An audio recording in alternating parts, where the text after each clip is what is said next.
to day 6 of the challenge. We are getting close to the end, which is pretty exciting. And I am exhausted, not because of the challenge, but because we didn't have a good night of sleep last night, such is the life of having a newborn.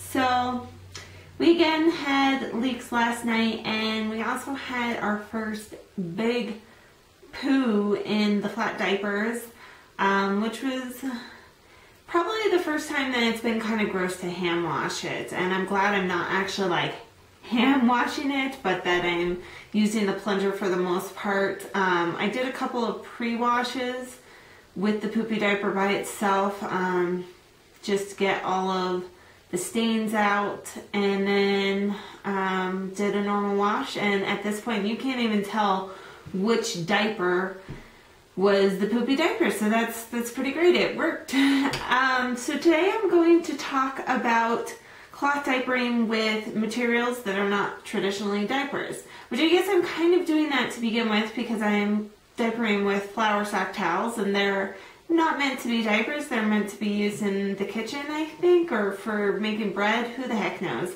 I am not a connoisseur in the kitchen, that's for sure. So I went around my house and I found materials that I felt would work as diapers just because they are absorbent and a large sheet of fabric. And I'm really excited to try this today, although I'm exhausted, so I'm a little bit less excited. But we'll see. Hopefully everything turns out really nicely and we will see how it goes.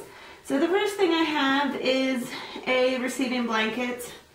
And this is a common one to use as a flat because it's just a large sheet of fabric. And of course you can fold it into any diaper you so choose.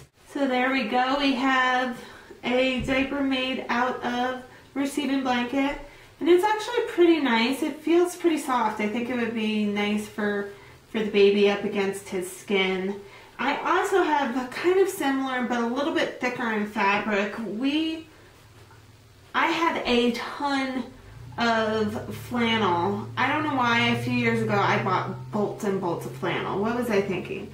But anyhow, so I have a ton of it. So rather than buying burp cloths, I just made a bunch of, probably about 15 or so of these pieces of fabric.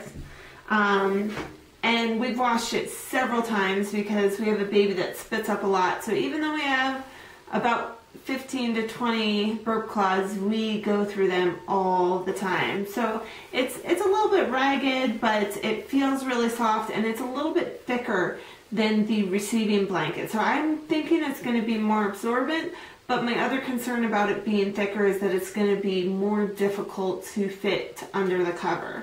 Next up, I have just a washcloth.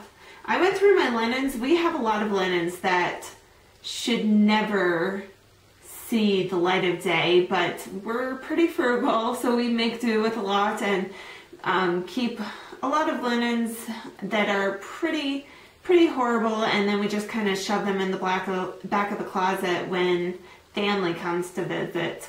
So I heard about people on the challenge using these as a doubler and inserting them in their diapers for extra absorbency. I thought I could either do that or honestly try to use it just as a diaper. I don't think I would do this overnight. I think it could work really well to put in the cover just like this and put it on the baby during the day. Next up, I have, again, more linens that are really disgusting, but just 2 kitchen towels, one that's terry cloth and one that almost looks like kind of a long john type material. So a dishcloth flat, we're going to take the bottom and fold it up depending on the size of your baby, then fold this into thirds, wing out the back, fold this up, and we have a diaper. And lastly, I'm so excited about this one, to make a diaper out of a t-shirt. And you could either cut it up to, you know, make a flat out of the t-shirt, but there's actually a way that you can make a diaper without doing any cutting, just folding it, and here's how you do that. First of all, you want to pick a t-shirt that is super disgusting and you don't want to use anymore. And we're going to take this and fold it into thirds. So you want to think of it as having a line here and a line here. And we're going to take the first third and pull it all the way over to the side. So we have kind of a T like that. Then we're going to fold the sleeves down, just fold them in half and fold the bottom up. Then their tush will go right here, and here are the wings. And we'll fold this up, fold the wings over, put your snappy on, and put in a cover. And that is my challenge for day 6. I will report to you tomorrow, the last day, to let you know how these things held up. I'm also thinking about using just one of my traditional flats with the washcloth as a doubler overnight to see if that will work, because I am tired of having leaks. Even though our kiddo wakes up about 3 times a night in a 10 to 12 hour period, it wakes him up a lot to change his diaper. Normally when he wakes up, he eats and falls right back asleep, and within 10 minutes I'm back asleep. Whereas when I have to change his diaper, it usually is a good 40 to 60 minutes before I'm back asleep, just because it takes him a lot longer to get to bed. I am hoping that I can find a cheap solution for an overnight diaper.